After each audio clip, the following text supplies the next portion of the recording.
તો hello guys, નમસ્તે and welcome back to my channel. તો જેવું તમને આગલા બ્લોગમાં કીધું હતું કે અમે દ્વારકા આવ્યા હતા. તો આજે છે મારો દ્વારકાનો બીજો દિવસ. તો અત્યારે તો અમે રૂમે છીએ, પછી અમે જઈશું અત્યારે બેટ દ્વારકા કે દ્વારકા. પછી એને કૃષ્ણ ભગવાનના દર્શન કરી, થોડાક ફોટા બોટા પાડીને થોડુંક એમને બતાવશું, થોડુંક હું જોઈ ને પછી આપણે જઈશું સીધા રાજકોટ. કારણ કે મારી બેનને એની જોબ ઉપરથી કોલ આવી જશે કે આવો જલ્દી એમ. અને પછી એને કોલેજે પણ જવાનું છે, તો મારે પણ ઘરે જવાનું છે.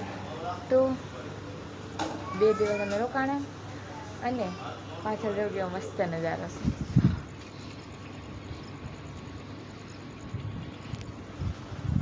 અત્યારે તો કદાચ 6 વાગ્યા છે. હા, 6 વાગ્યા છે અને અત્યારે એટલું એન્જોય થઈ ગયું. તો આપણે બધા તૈયાર થઈ જ ગયા છે હવે, અને આપણે ચાલી સીધા દ્વારકા.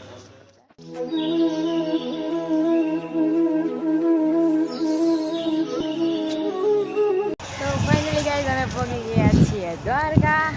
ને જો મારી આગળ તમે શું છે, જેનો જગત છોડે સાથ એનું ઠાકર ચાલે હાથ.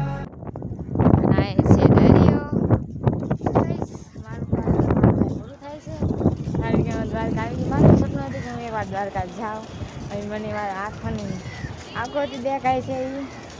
જો તમે પણ આવજો, જરૂર આવજો.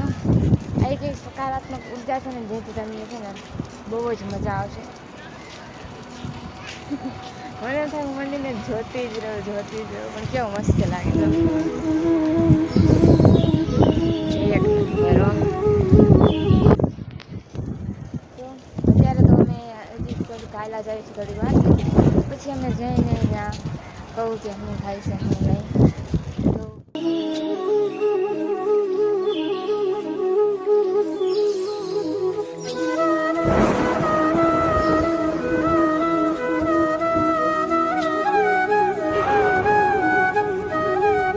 જેમ કે તમને ખબર છે કે મેં આવ્યા છીએ દ્વારકા.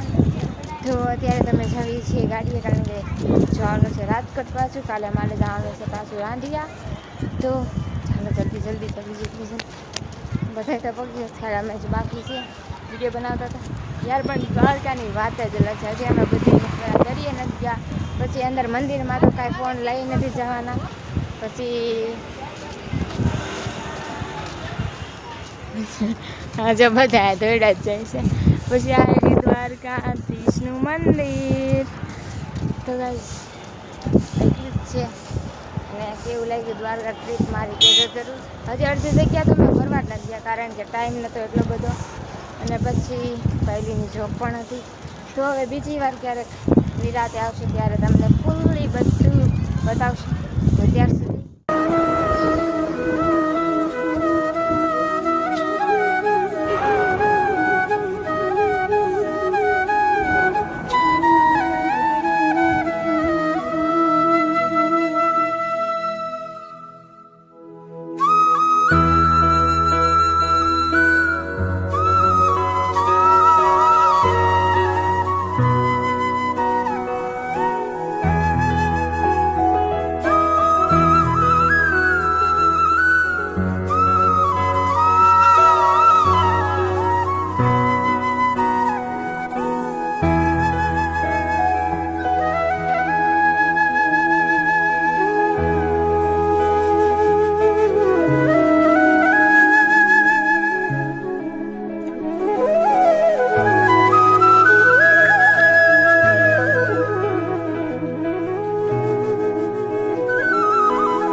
અત્યારે ઘરે આવી ગયા છીએ અને તમે જોઈ જશે કે દ્વારકામાં કેવું છે બધું. તો આજનો બ્લોગ અહીં સુધી મળે કાલના નવા બ્લોગમાં. તો thank you so much for watching.